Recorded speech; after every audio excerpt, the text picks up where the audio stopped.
to the channel, friends. If you're into theology, especially Reformed theology, you've probably encountered some questions about God's decree in relation to sin. So today we're tackling a claim that is often brought up by some. Does the Westminster Confession of Faith contradict itself in chapter 3, section 1? That section states, I'll put it up here on the screen, God from all eternity did by the most wise and holy counsel of his own will freely and unchangeably ordain whatsoever comes to pass.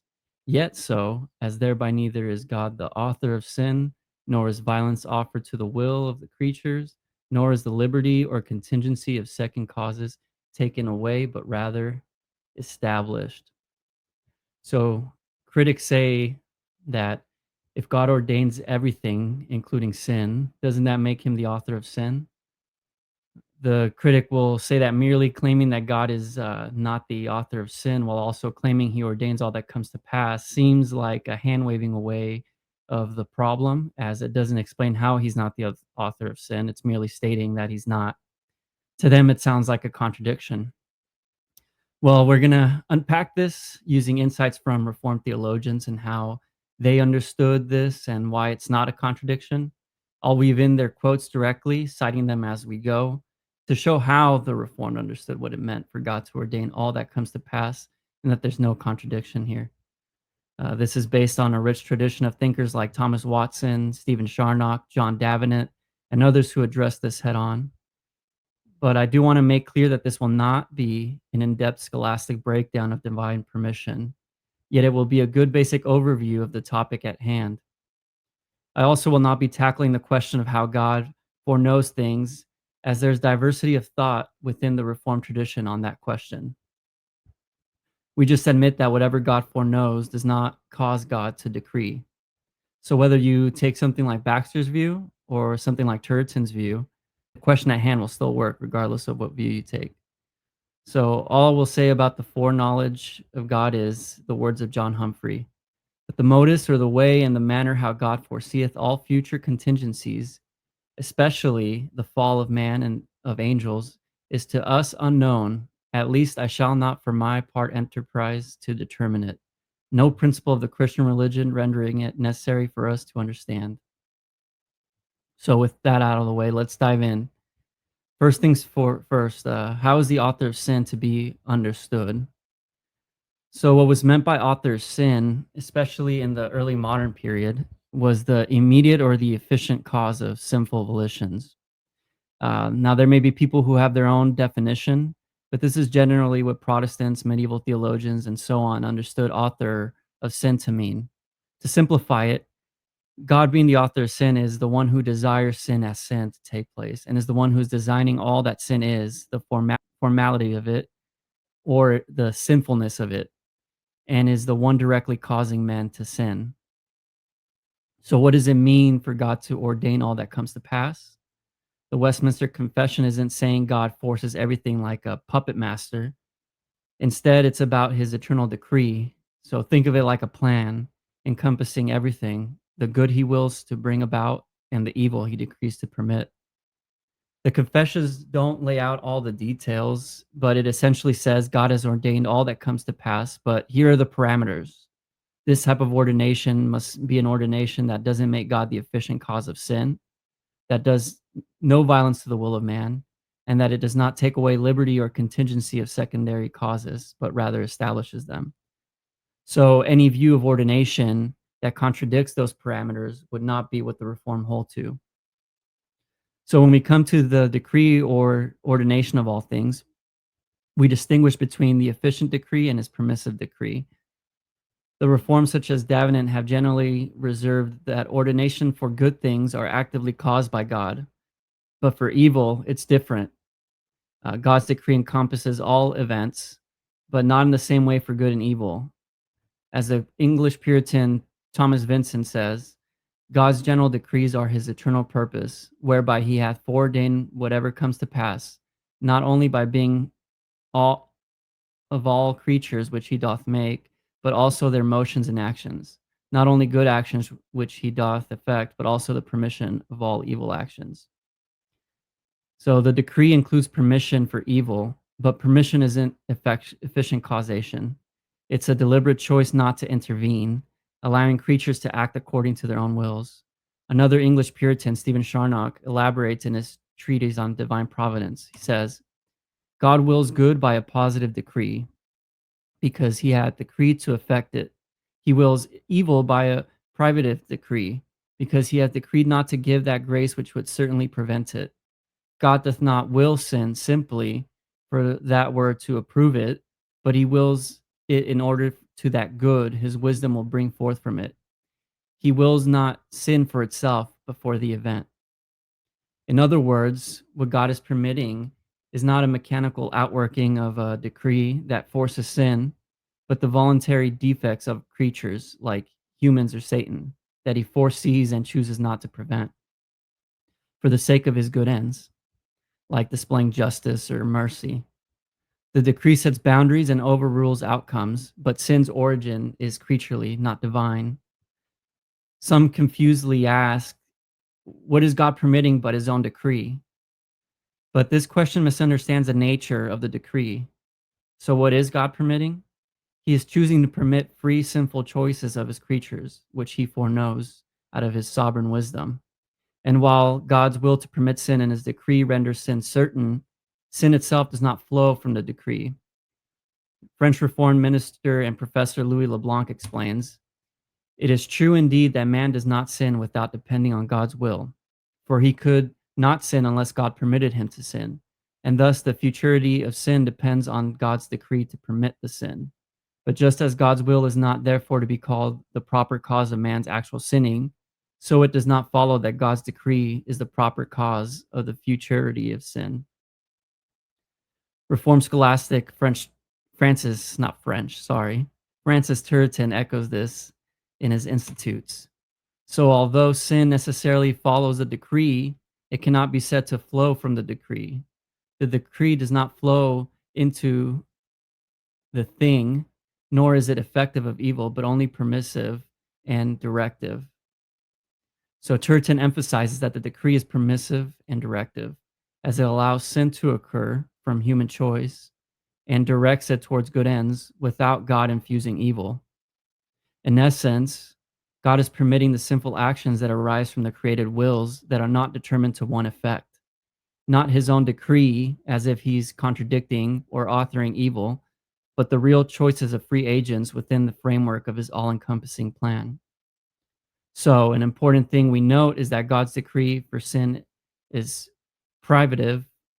I don't even know if I'm pronouncing that word right, but he withholds grace, allowing sin to happen, but he doesn't approve or cause it directly. Now, the objection, if God ordains sin, isn't he the author of it? Reformed thinkers say no, emphatically, as it's ordained to be permitted. Let's hear from the Scottish Presbyterian Thomas Boston. For understanding this point, how the providence of God reacheth to and is concerned in sinful actions, we are to consider that God neither puts evil into hearts of men, nor stirs them up to it. So Boston is clear that God doesn't incite evil or inject it. Sin originates from us or Satan, not God.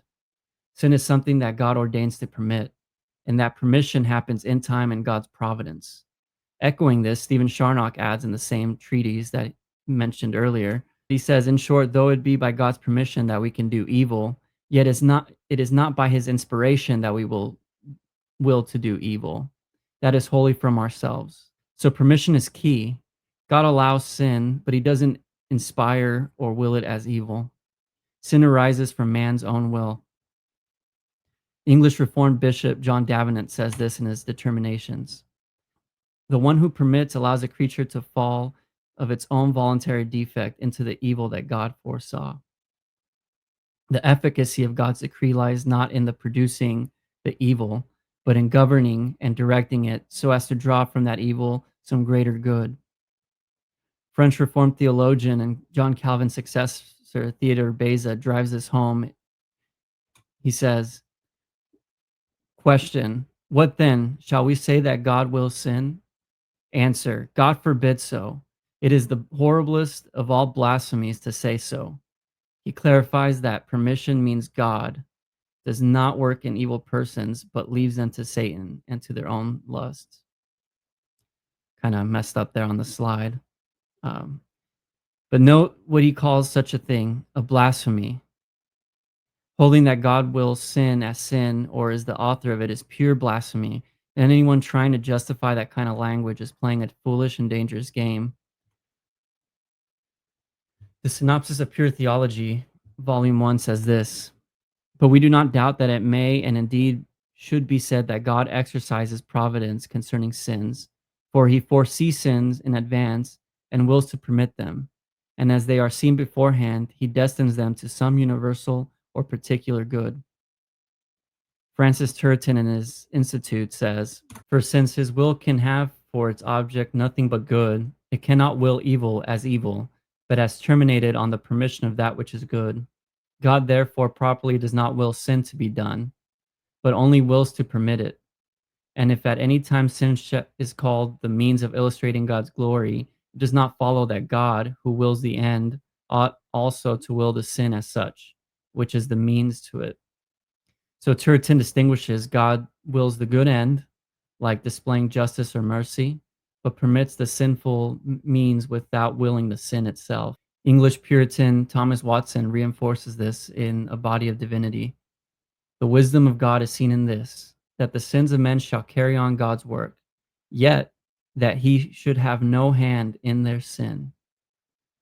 The Lord permits sin, but does not approve it. And then Watson gives the example of Christ's crucifixion. He hath a hand in the action in which the sin is, but not in the sin of the action, as in crucifying of Christ. So far as it was a natural action, God did concur. If he had not given the Jews life and breath, they could not have done it. But as it was sinful action, so God abhorred it. So God sustains the world, giving life and breath, but the sinful twist comes from human wills.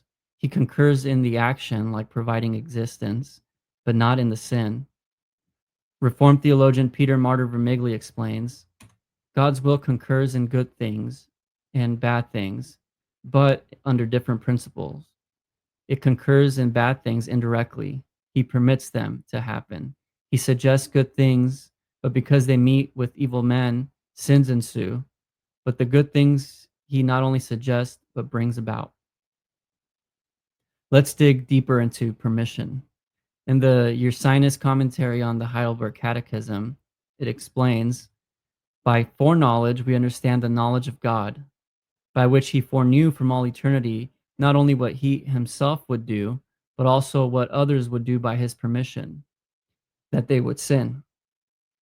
And later, we conclude, therefore, that sin had its origin not in God, who forbids what is evil, but in the devil, and the free choice of man, which was corrupted through the falsehood of Satan.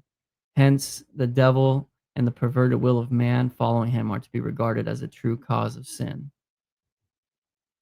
Ursinus is spot on. Sin's cause is man's free choice and Satan, not God. God permits it, knowing it in advance, but he doesn't cause it. He adds, the evil of guilt, as far as they are such, that is, sins, have not the nature of that which is good. Hence God does not will them, neither does he tempt men to perform them, nor does he affect them or contribute thereto, but he permits devils and men to do them, or does not prohibit them from committing them when he has the power to do so. Therefore, these things do indeed also fall under the providence of God, but not as if they were done by him, but only permitted. Reformed theologian Peter van Maastricht, in his theoretical and practical theology, says, he decreed to permit sin, and on account of it to justly condemn for this end, so that in the majesty of his justice would be made manifest.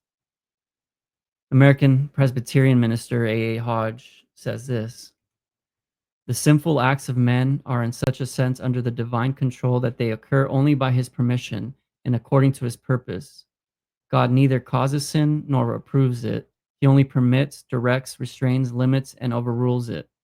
Man, the free agent, is the sole responsible and guilty cause of his own sin.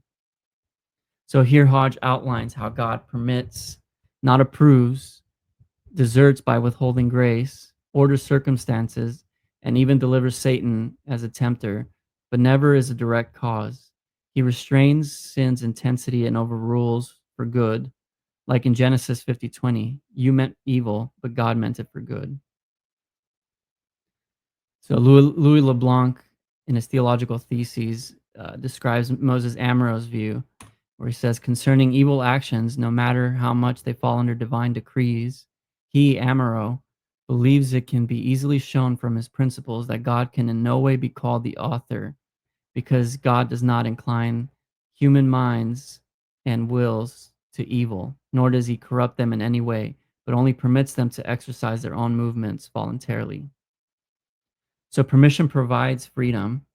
Sin comes from our own voluntary choices.